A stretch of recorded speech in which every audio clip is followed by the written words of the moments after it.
The hall of the High Elves was quiet, almost too quiet. Tall pillars of white stone rose like frozen trees, their surfaces glowing with soft light. Yet in that sacred place, no joy or pride filled the air. The elves, beings known for their calm wisdom, stood together with tense faces and restless eyes. An old elf, his silver hair falling over his shoulders, whispered, "We should not even speak of it. Some fears must remain buried." A younger elf, clutching his robe tightly, replied, "But the signs are returning. The carvings on the stone walls glow again. We cannot ignore them." The group turned their eyes toward the far end of the hall. There, on the ancient wall, were carvings made thousands of years ago. Strange lines and twisted forms created the image of a creature unlike any beast or demon. Its body was long, its face almost human, but its eyes were wide circles, carved so deep that shadows always filled them. The oldest elf stepped closer. His hand trembled as he reached toward the image, but he stopped before touching it. "This," he said, "is the face of the creature we swore never to name again." A silence spread across the room. Even the wind outside seemed to stop, as if the world itself feared the memory of that beast. Another elf spoke, his voice sharp. "Why do we fear it still? The world has changed. The creature is gone." The elder's eyes grew darker. "Gone? No, not gone. Only sleeping. If the carvings glow, it means the seal weakens. And if it awakens, we will face what even we could not destroy." The younger elf swallowed hard. His voice broke into a whisper. "Tell us, elder, what did it do to us?" The old elf's gaze locked on the dark eyes of the carving. "It took more than lives. It took the courage of the High Elves. It devoured not our bodies, but our very spirits. That is why even now, centuries later, we tremble." The torches flickered as if stirred by invisible breath. The younger elves shifted uncomfortably, some turning away, unable to look at the wall. One of them, braver than the rest, spoke out. "But surely, after so long, it cannot return." "Seals grow stronger with age." The elder shook his head. His voice lowered to almost nothing. "No seal is eternal." For a moment, no one moved. Then, suddenly, the hall doors swung open with a loud crash. A messenger, his face pale, rushed inside. "My lords, something stirs in the western forest. Animals flee in silence. Hunters speak of a shadow that moves without sound." The elves froze. Every heart in the room felt the weight of that news. The elder closed his eyes and whispered, "It begins again." The younger elf who had questioned before now stepped forward. "Elder, we must tell the human kingdoms. We must warn them." The elder's voice was firm. "No, humans cannot know. They would not understand. If they learned of this creature, they would seek it. And that would be their doom." The messenger trembled. "But what if it already walks among them?" The hall grew colder. The elder turned sharply, his voice filled with fear that sounded like anger. "Do not say such words. If the creature walks free, then no power under the stars can protect us. Even we, with all our magic, could not cage it forever." The elves stood frozen, as if chained by the very memory of the monster. One of the younger elves finally broke the silence, asking what all feared to hear. What was its true name? The elder did not answer at first. His lips tightened, and his hand shook as he gripped his staff. The firelight flickered across his face, showing deep scars hidden under his silver hair marks from a battle long forgotten by all but him. Finally, with a voice almost broken, he said, "It had no name. We called it only the Devourer." The hall seemed to groan at the word. Some elves stepped back as if the very sound carried poison. A woman's voice, sharp and filled with fear, cut through the silence. "If it returns, what hope do we have?" The elder's eyes were distant, staring beyond the stone walls. "None. Unless—" He stopped, his voice falling into silence again. "Unless what?" another demanded, but the elder only shook his head. Unless fate itself dares to bind the beast. And who among us has the courage to face such fate? Not I, not you, not any elf who remembers. The younger elf clenched his fists, then perhaps one who does not remember. One who does not fear. The elder turned, his eyes narrowing. Do not speak of humans again. You do not know what you suggest. The younger one held his ground. Perhaps I do. Fear has blinded us, but humans are strange. They face dragons with steel instead of magic. They fight wars without knowing if they can win.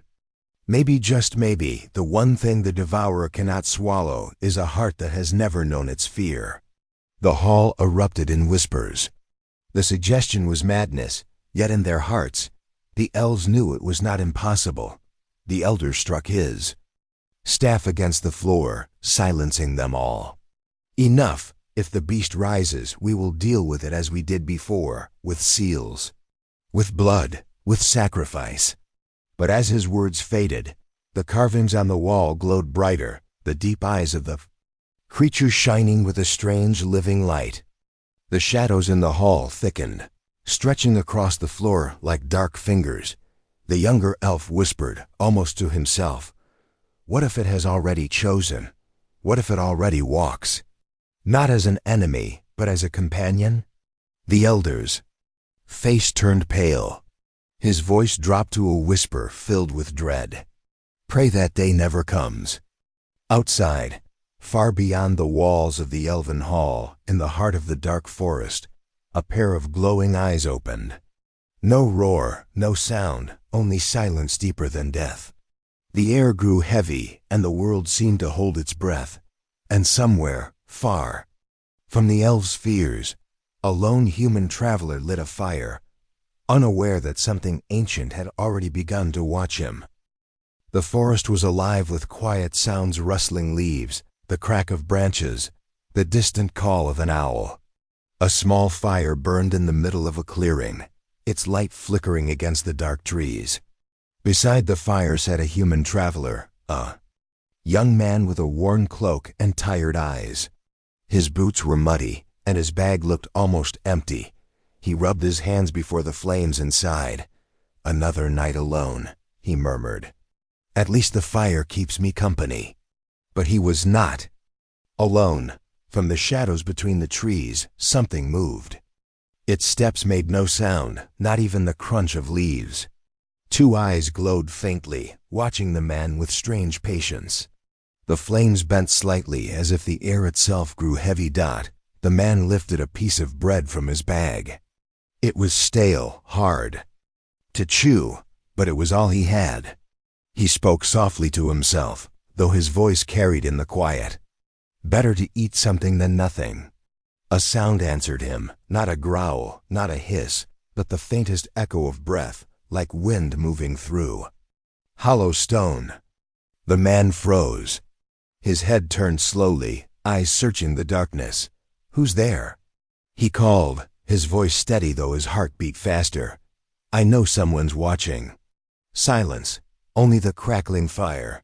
He stood, holding the bread in one hand and a small knife in the other. "Come out then." "I'm not afraid." The trees seemed to hold their breath. Then, slowly, the shadows shifted. A tall shape stepped into the edge of the firelight. The man's eyes widened. It was like no animal he had ever seen.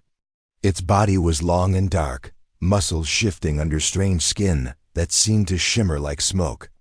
Its face was narrow, almost human, but its eyes glowed like deep circles of endless night. The man's grip tightened on his knife. "So, it's you." He didn't know why he said it, only that some part of him already understood. This was no ordinary creature. The beast did not attack. It only stood watching. The man forced a laugh. "If you're going to kill me, do it fast. I don't have much worth taking anyway." Still, the creature did not move. Instead, it tilted its head slightly, as if studying him. The silence grew heavy until the man finally lowered his knife. He lifted the bread and tossed it toward the creature. "Here, you look hungrier than me." The bread landed on the grass between them. For a moment, nothing happened. Then the creature stepped closer, each movement slow and silent. It lowered its head and sniffed the bread. Then, to the man's shock, it ate. The man let out a nervous laugh. "Well, didn't expect that. Guess even monsters need dinner." The beast's glowing eyes lifted to meet his. They stared at each other, and for the first time, the man felt something strange. Not fear, not threat, but curiosity. He sat back down by the fire, shaking his head. "What are you really, some cursed spirit? Some demon from the old stories?" The creature did not answer, of course. It only stepped closer until the firelight touched its form. Its body seemed less terrifying now, less like smoke and shadow, more like flesh. Yet the eyes never changed. They held a depth that made the man feel small, as if the forest itself was staring at him. He spoke again, softer this time. "If you wanted me dead, I'd already be gone. So, maybe you're not here to kill me." The creature lowered itself onto the ground, just beyond the fire's edge. It lay there in silence, watching. The man blinked, unsure if he should laugh or run. "You." The morning sun rose weakly through the forest, casting pale light across the clearing. The fire had died down to a few glowing embers. The human traveler woke with a start, his hand already reaching for his knife. Then he remembered the creature was still there. It lay in the shadows, its glowing eyes half closed, watching silently as if it had been guarding him all night. The man sat up slowly, his breath catching in his throat. "You really stayed," he whispered. The beast blinked, but made no move. It was not chained, it was not trapped. Yet it remained. The man rubbed his face and laughed nervously. "Strangest thing that's ever happened to me. I feed a monster bread, and now it sleeps like a dog beside my fire." At the sound of his laugh, the creature's head tilted slightly, like it was listening. The man shook his head. "What am I even doing? Talking to a thing like you?" He pulled a small piece of dried meat from his bag and tossed it toward the beast. The creature caught it in its jaws and chewed slowly. "You eat like an animal," the man muttered. "But your eyes are human, almost too human." For the first time, the creature made a sound.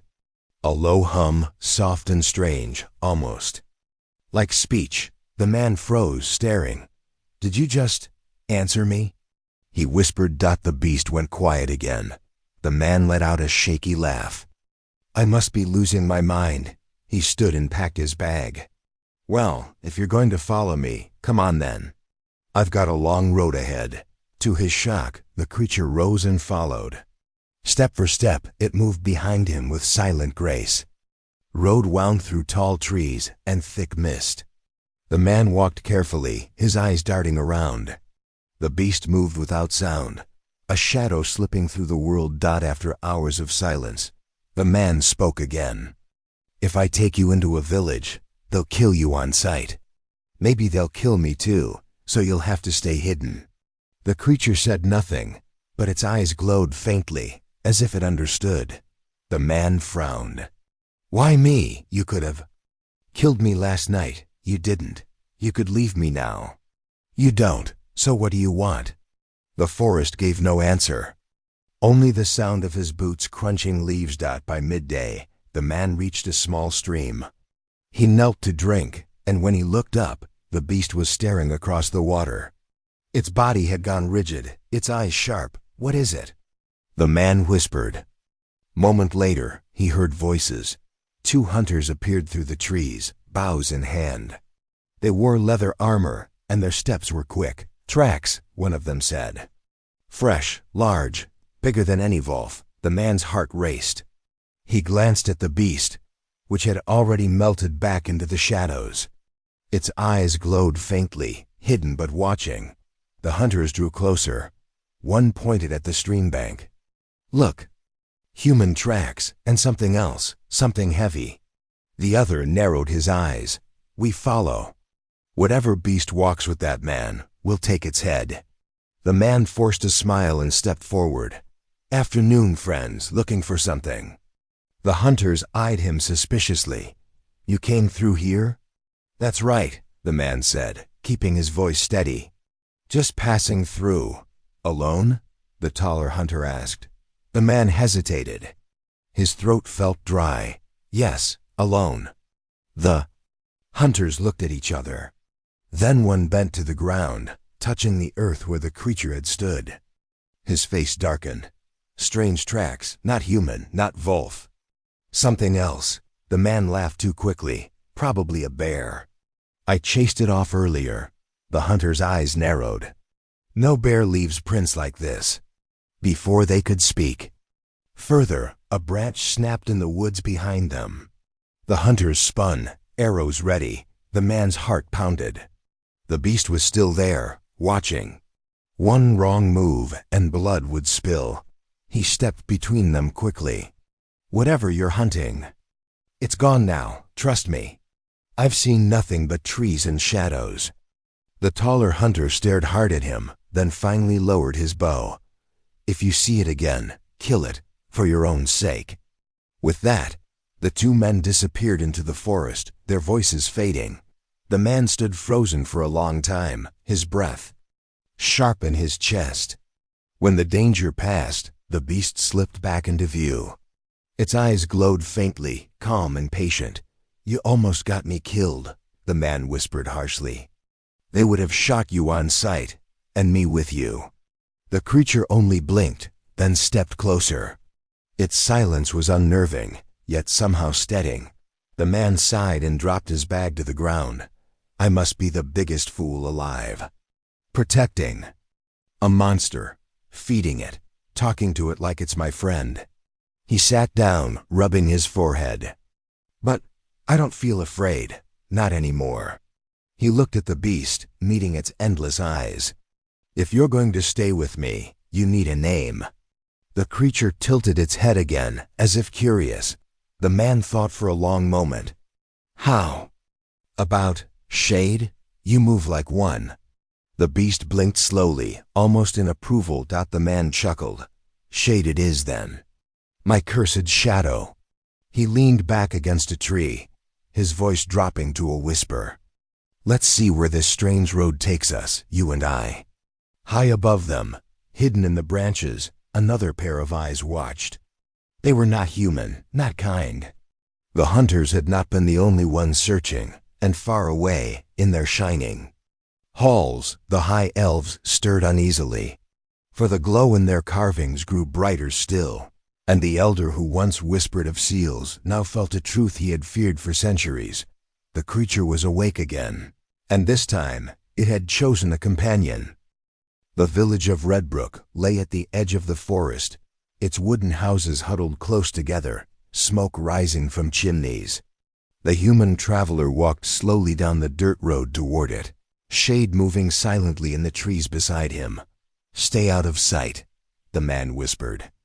If they see you, it'll be the end for both of us. Shade's glowing eyes blinked from the shadows. It did not resist. It slipped between trees like a silent shadow, never once stepping into the open road.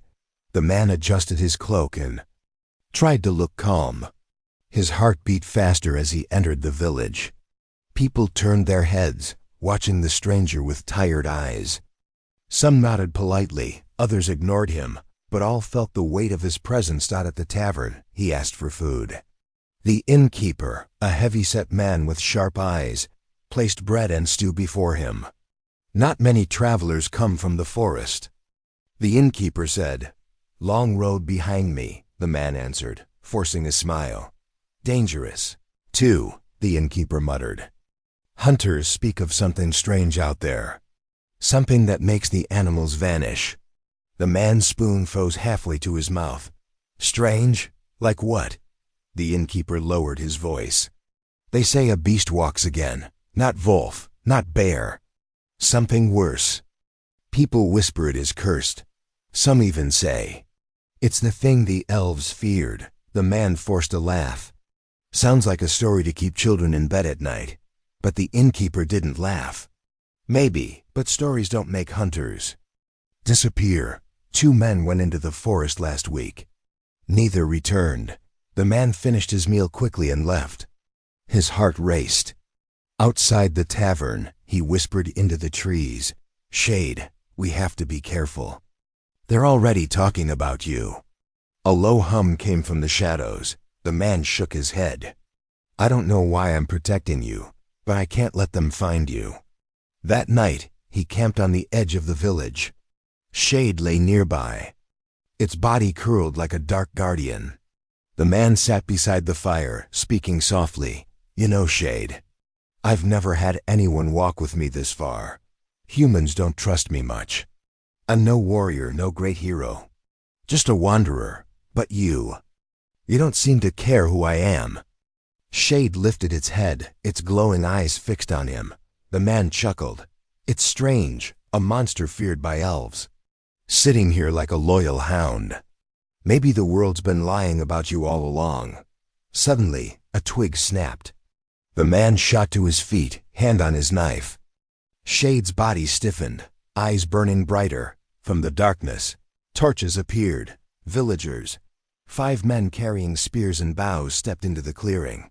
"There he is," one muttered. "Told you he wasn't alone." The man's throat tightened. "What do you want? We followed the tracks," the leader said. "The beast is with you, isn't it? Don't deny it." "We saw its shadow." The man's hand trembled on his knife. "It's not what you think. It hasn't hurt anyone." "Not yet," the leader spat. "But it will. Beasts like that always do. Step aside. We'll end it before it destroys this village." Behind him, Shade stepped from the trees. The villagers gasped, some stumbling back. Its tall frame loomed in the firelight, eyes glowing like cold fire. "Stay back." The man shouted, spreading his arms.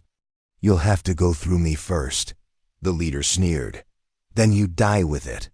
He raised his spear. The others followed. The air grew heavy. Shade did not roar. It did not leap.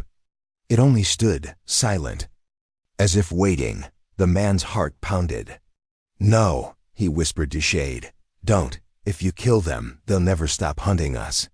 For a moment, time seemed frozen. The villagers' hands shook on their weapons. Shade's glowing eyes shifted, studying them. Then, slowly the beast lowered itself onto the ground. It lay still, unthreatening. The villagers blinked in shock. One whispered, It's not attacking?" The man spoke quickly. "See? If it wanted you dead, you'd already be gone. It's not your enemy," but the leader snarled. "It's trickery. No beast like that is harmless." He stepped forward, spear raised. In a flash, Shade's eyes blazed brighter, and a deep hum vibrated in the air.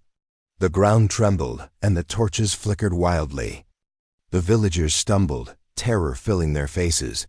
The leader dropped his spear. This is not natural." They fled into the night, their cries fading into the trees. The man collapsed to his knees, his breath heavy. Shade stood again, stepping closer. Its gaze held him steady, calm but unreadable.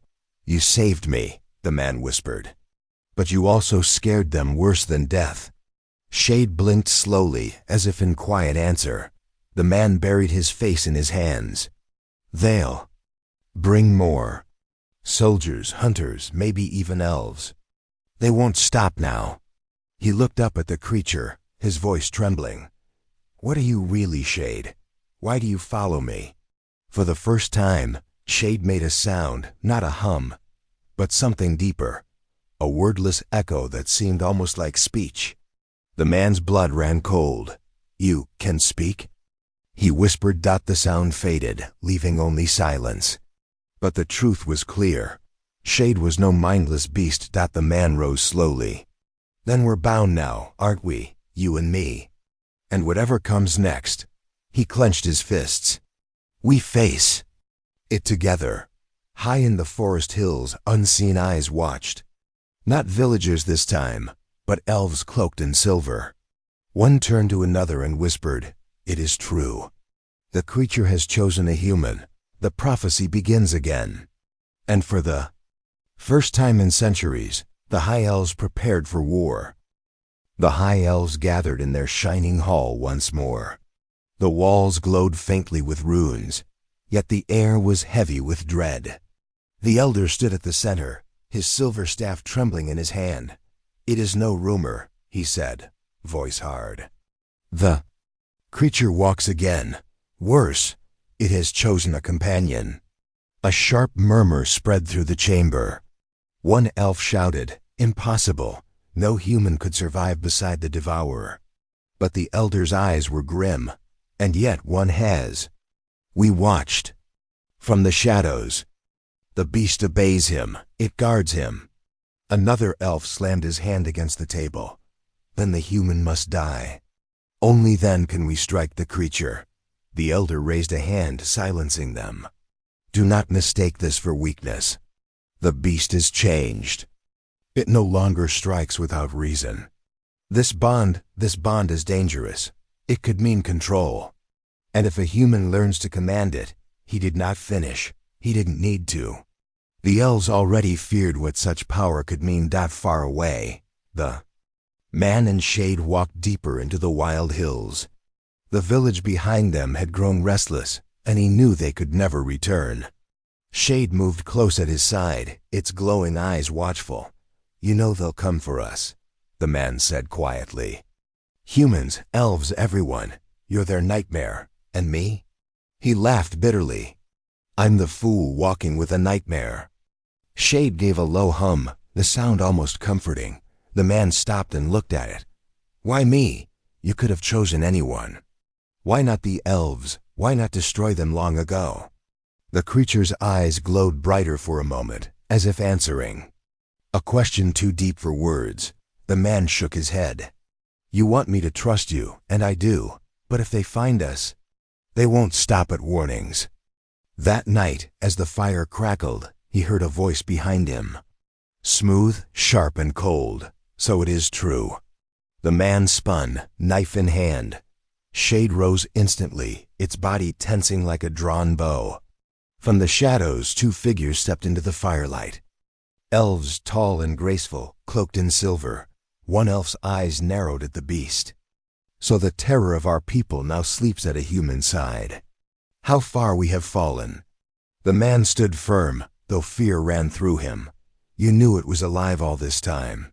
The elf's lips curled. "Alive? It should never have been allowed. To live, we sealed it, buried it, cursed its name. And yet here it sits, like a loyal hound at your feet." Shade growled low, a sound that made the fire itself flicker. "Stay back," the man warned. "It's not what you think." The second elf sneered. "Not what we think? That beast destroyed our cities, devoured our kin. Do not speak of what you cannot understand, human." The man's voice rose. "It could have killed me. It didn't. It follows me, protects me. Can't you see? Maybe you were wrong about it." "Wrong?" The first elf snapped. "Do you know what it is? What we made it to be. It was born of our darkest magic, our greatest sin. A weapon that turned against its masters.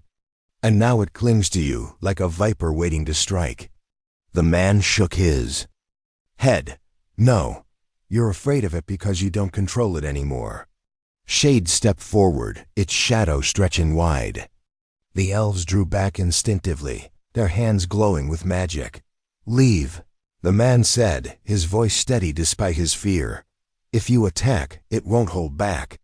The elves' eyes blazed with fury, but they did not strike.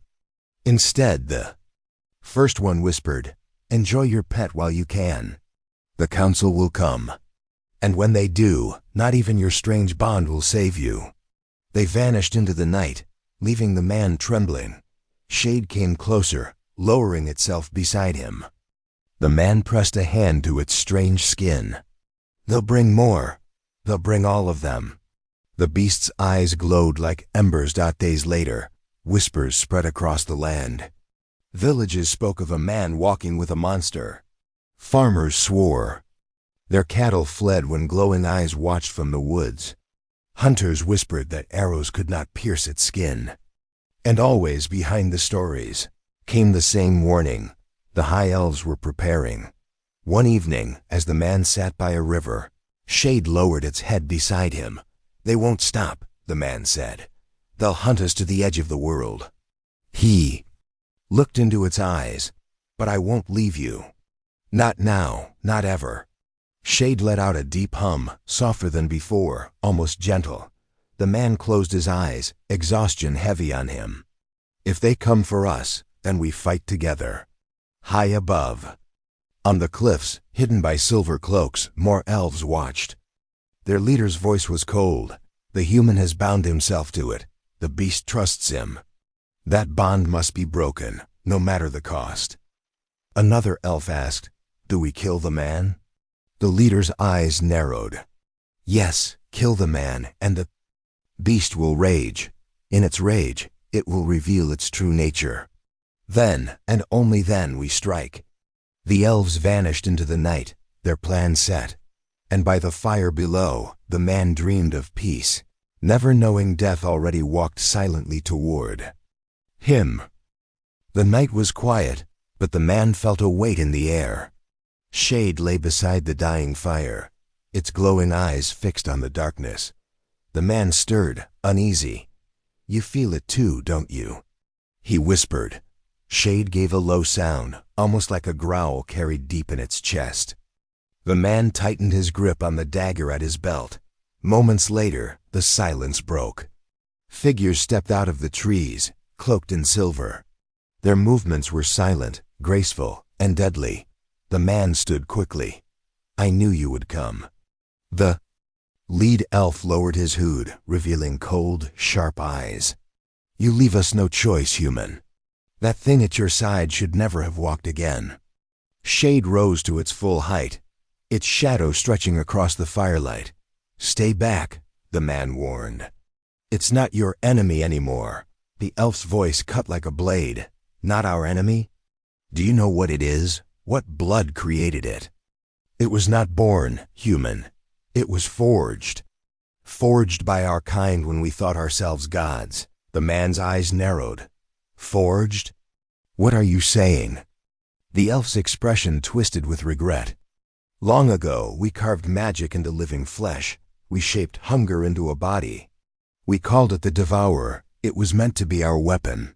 But no weapon born of hunger can be controlled. It turned against us. It slaughtered everything. That is what sleeps beside you." The man looked at Shade, his chest tight. "And yet it spared me, if all it is hunger, then why me?" The elf stepped forward. "Because you are not special. You are bait. It waits for the right moment. When your guard falls, when your heart trusts too much, it will consume you." Shade growled, the sound like thunder. "Lies," the man spat. "You fear it because it chose me. It doesn't obey you anymore. That's all this is." The elf's eyes burned. "We do not fear it. We fear what you will become with it. A man with a monster at his command is more dangerous than the beast. Alone, that is why you must die." Before the man could answer, the elves moved. Their hands glowed with white fire, magic burning like the sun. "Shade!" The man shouted. The creature leapt, shadows twisting like smoke. Blades of light clashed against darkness, the air shaking with power. Sparks flew, trees cracked, the ground itself groaned under the force. The man ducked as an arrow flew past his head. He slashed with his dagger at a cloaked figure, forcing them back. His heart pounded. One elf shouted over the chaos, "Kill the human, break the bond." The words cut through him like ice. They weren't here for Shade. They were here for him. Shade roared, a sound so deep it rattled the bones of all who heard. With one strike, it sent two elves crashing into the dirt. Their glowing magic sputtered, their silver cloaks torn. The leader stepped forward, fury burning in his voice. "Enough! You protect a sin that should have died centuries ago." The man shouted back, "Then why does it still live? Maybe the sin was yours, not its." For a moment, the elf faltered. Shade stood beside the man, its glowing eyes steady, its presence almost protective. Then the elf hissed, "We end this now." The air burned as he lifted his staff high.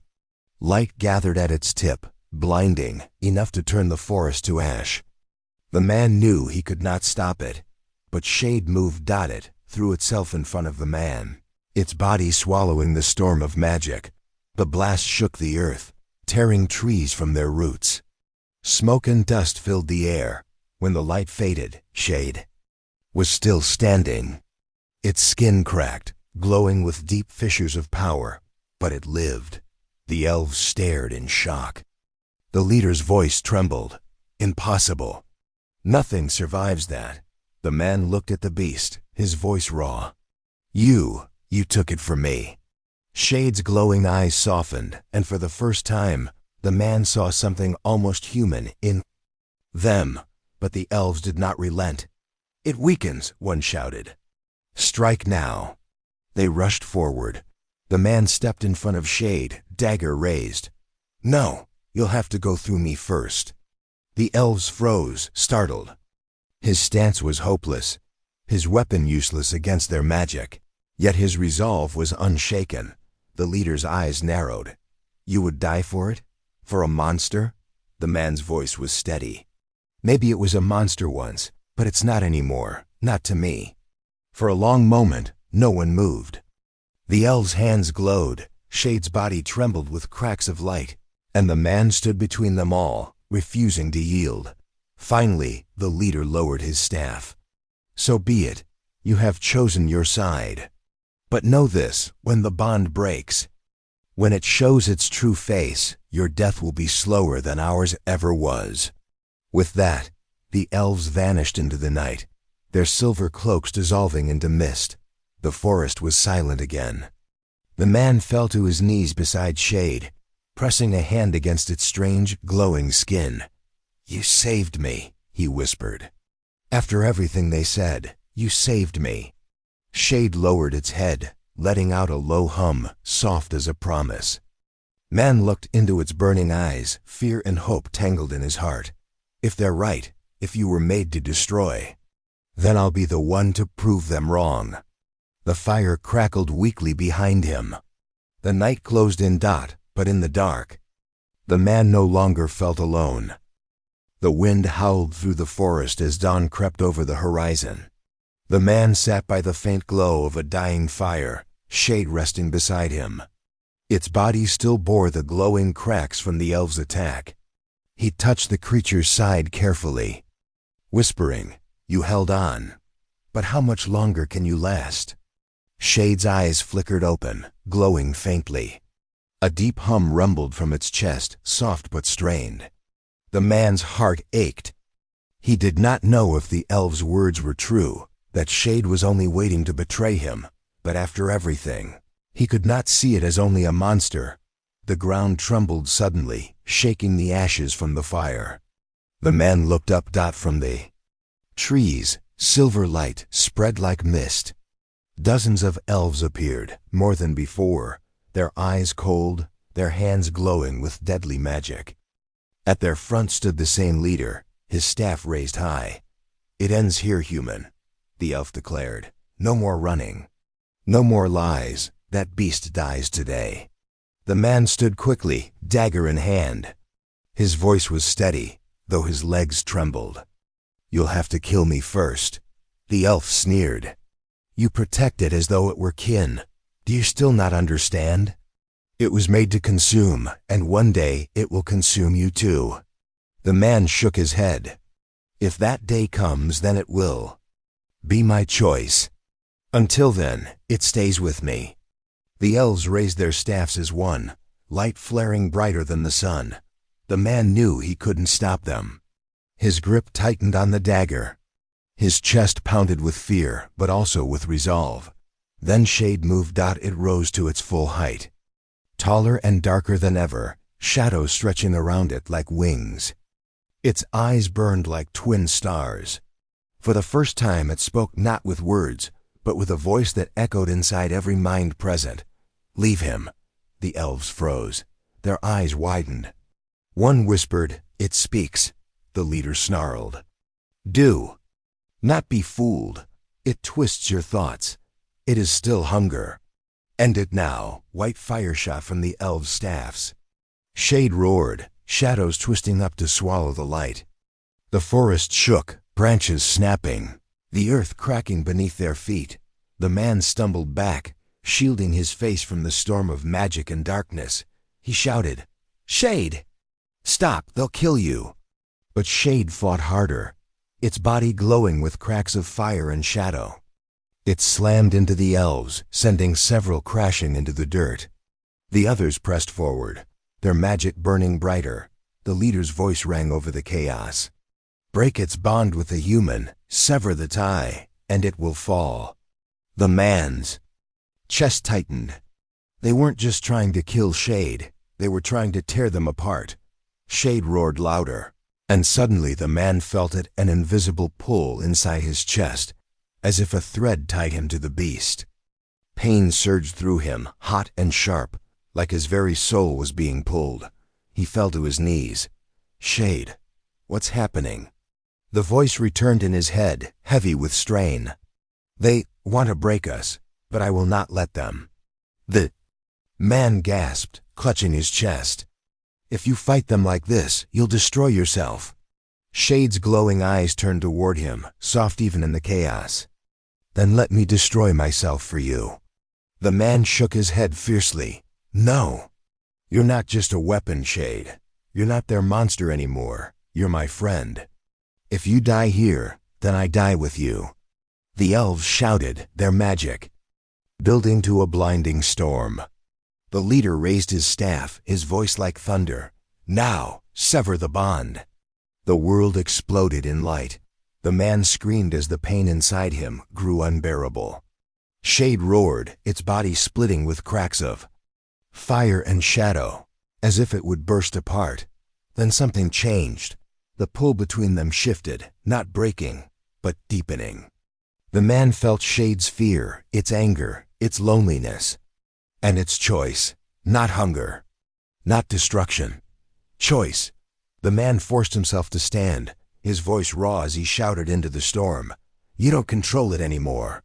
It's not your weapon, it's mine." The bond snapped into place, stronger than before. Shade roared, and the shadows burst outward, swallowing the elves' light. The blast shook the forest, sending the elves flying back like leaves in a storm. Their magic shattered, their staffs broken. When the dust settled, the ground was torn apart, trees burned and broken. Shade stood tall, cracks glowing but stable, its eyes locked on the man. The elves lay scattered, weak and defeated. The leader crawled to his knees, blood on his lips. His eyes burned with fury. "This is not over, human. You think you tamed it, but one day it will devour you." The man stood beside Shade, his dagger still in hand though he no longer needed it. His voice was steady. "Maybe, but that day is not today, and until then, we walk together." The elf's face twisted in rage, but he could not rise again. Slowly, he and his warriors vanished into mist. Retreating into the forest, Zaylance fell. The man turned to Shade, his chest still aching from the bond. He placed a hand on the creature's dark skin, feeling warmth beneath the cracks. "We made it," he whispered. Shade lowered its head, humming softly. For the first time, it did not feel like a monster. It felt like a companion. The man smiled weakly. "They fear you because they think they know you. But they don't. Maybe you were made to be hunger. But now, you're something else." Shade's glowing eyes softened, and the bond between them pulsed like a heartbeat. The fire of dawn spread over the forest, touching broken branches and cracked earth. And though enemies might return, though danger would never vanish, the man no longer felt alone. He had chosen the monster, and the monster had chosen him.